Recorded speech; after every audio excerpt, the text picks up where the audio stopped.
Сәлеметсіздер ме достар, каналыма қош келдіңіздер. Видеоны толық көрмес бұрын каналыма жазылып кетіңіздер. Жұмыртқаның қабығын қоқыс шелегіне тастамаңыз.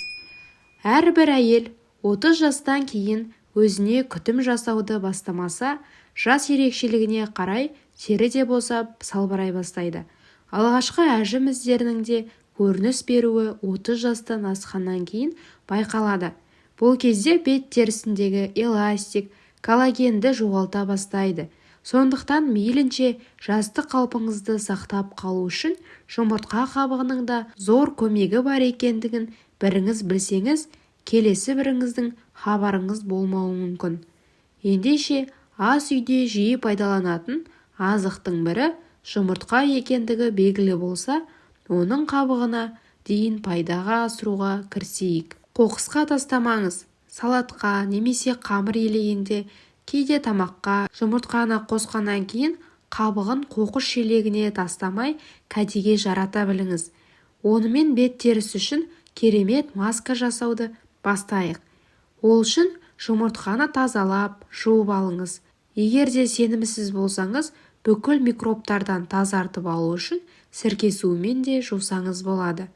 Жұмыртқаны жарып, ішіндегісін ыдысқа салған соң, сыртқы қабығында қалып қойған жұғындыны да саусағыңызбен алып, тазартылған бет терісіне жағып қойыңыз. Қабықтың ішінде сиқырлы қабықша болады. Жұмыртқа қабығының ішкі бөлігінде жұмсақ шілтер секілді жұқа қабықша болады. Сол қабықшаны секілді бөлігін еппен абайлап қатты қабықтан ажыратып алыңыз. Бұл пленка көз айналасындағы әжімдерге қарсы тұра алатын керемет құрал. Оны екіге бөліп, көз айналасындағы әжімдер көп шоғырланған аймаққа жапсырып қойыңыз. 10-15 минуттай ұстаңыз. Пленканы жапсырған кезде мимикаға жол жоқ. Күлмеңіз. Көз айналасына жапсырған пленка түсіп қалмас үшін ол маңайды қозғамаған дұрыс. Сөйлеуге болады. Ендігі кезек сыртқы қабығында. Қатты қабықты тазалап жуып, ұсақтап, құрғату үшін майлықтың үстіне жайып қойыңыз. Әбден кепкенін күтіңіз. Ол үшін 2-3 күн күтсеңіз тіпті жақсы. Кепкен қабықты алып ұнтақтаймыз. Блендермен немесе дәкені 2-3 қабат етіп, қабықты орап алған соң сыртынан балғамен ұрып ұнтақтаңыз.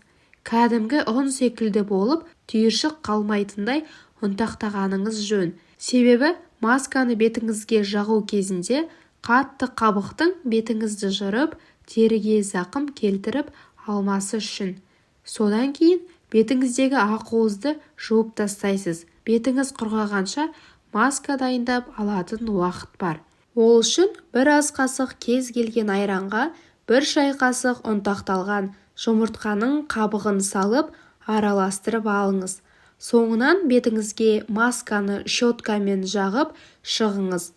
Қолмен жағуға болмайды, және уқалаудың, массаждың қажеті жоқ. Жай ғана масканы жағып шығыңыз да 15 минуттай масканың кепкенін күтіңіз. Кепкенін байқау үшін саусағыңызбен бетіңізді ұстап көріңіз. Содан соң бірден жуып тастамай, беттегі масканы қолмен сылып алып тастаймыз. Артынан қалған қалдықтарын жылы сумен жуып тастайсыз. Егер бетіңіздің терісі майлы болса, ештеңе жағудың қажеті жоқ. Ал құрғақ тері болса, маскадан соң міндетті түрде нәрлендіргіш кремді жағып қойыңыз. Бетіңіз сергіп, жаңарып қалғанын байқайсыз. Бұл масканы құрғақ тері үшін аптасына 2 рет, тіпті 3 рет жасауға болады. Майлы тері үшін аптасына 1 рет осы масканы жасап тұрсаңыз жеткілікті.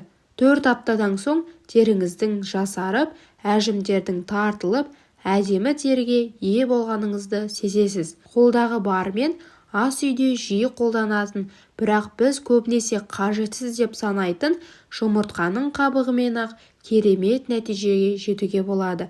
Жасап көріңіз, өзіңіз де таң қаласыз. Достар, ақпаратын ұнады деген ойдамын.